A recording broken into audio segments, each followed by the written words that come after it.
সিজারের পর দ্রুত সুস্থ হয়ে ওঠার উপায়। সিজারে সন্তান জন্ম দেওয়ার পর মায়ের শরীরে যে পরিবর্তন ঘটে তা থেকে দ্রুত সুস্থ হওয়ার জন্য কিছু গুরুত্বপূর্ণ পরামর্শ মেনে চলা জরুরি। আজকের ভিডিওতে আমরা সে বিষয়গুলো নিয়ে আলোচনা করব। সিজারের পর সুস্থ হওয়ার উপায়। প্রথম কয়েকদিন যত্ন। সিজারের পর প্রথম কয়েকদিন অনেক গুরুত্বপূর্ণ। এ সময় আপনার শরীরকে বিশ্রাম দেওয়া সবথেকে জরুরি। বিশ্রাম নিন। সিজারের পরপরই ভারী কাজ করা বা বেশি চলাফেরা করা থেকে বিরত থাকুন। শরীরকে সময় দিন। সেলাই ও কাটার জায়গা সেরে ওঠার। পর্যাপ্ত পানি পান করুন।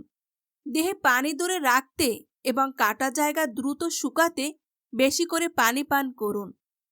ডাক্তারের পরামর্শ মানুন। নিয়মিত ওষুধ সেবন করুন এবং সেলাই পরীক্ষা করার জন্য নির্ধারিত সময় চিকিৎসকের কাছে যান। স্বাস্থ্যকর খাবার খান। প্রোটিন, ভিটামিন এবং আয়রন সমৃদ্ধ খাবার দ্রুত সুস্থ হতে সাহায্য করে। এছাড়া প্রথম কয়েকদিন নিজের ক্ষত স্থান পরিষ্কার এবং শুকনো রাখতে হবে যেন ইনফেকশন না হয়।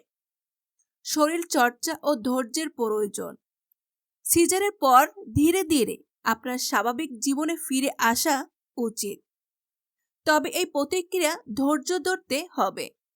হালকা হাঁটাহাঁটি। চিকিৎসকের অনুমতি পাওয়ার পর প্রতিদিন সামান্য হাঁটার অভ্যাস করুন। এটি রক্ত সঞ্চালন উন্নত করে এবং শরীরের শক্তি বাড়ায়। ব্যায়াম এড়িয়ে চলুন।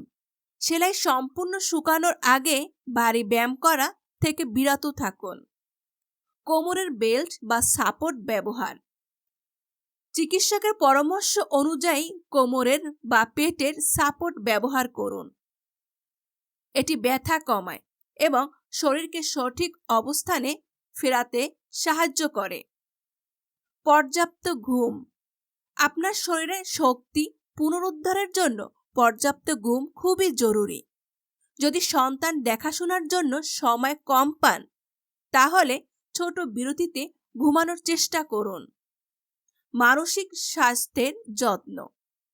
শুধু শারীরিক নয়, সিজারের পর মানসিক স্বাস্থ্যের যত্ন নেওয়াও গুরুত্বপূর্ণ। মানসিক চাপ কমান। সন্তানের নতুন জীবনের চ্যালেঞ্জগুলোর জন্য ইতিবাচক মনোভাব রাখুন। পরিবারের সাহায্য নিন। যতটা সম্ভব পরিবারের সদস্যদের সাহায্য নিন যেন বিশ্রাম ও কাজের ভারসাম্য বজায় থাকে। নিজের জন্য সময় দিন। বই পড়া, গান শোনা বা অন্য কোনো শখের সময় দিন। এটি মানসিক চাপ কমাতে সাহায্য করবে। সিজারের পর সুস্থ হওয়ার জন্য ধৈর্য, সঠিক যত্ন এবং ইতিবাচক মনোভাব খুবই গুরুত্বপূর্ণ। নিজের ও সন্তানের জন্য ভালো থাকুন। এই পরামর্শগুলো যদি আপনার কাজে আসে তবে আমাদের ভিডিওটি শেয়ার করুন এবং আরও তথ্য জানার জন্য আমাদের পেজটি ফলো করে রাখুন। ধন্যবাদ সবাইকে।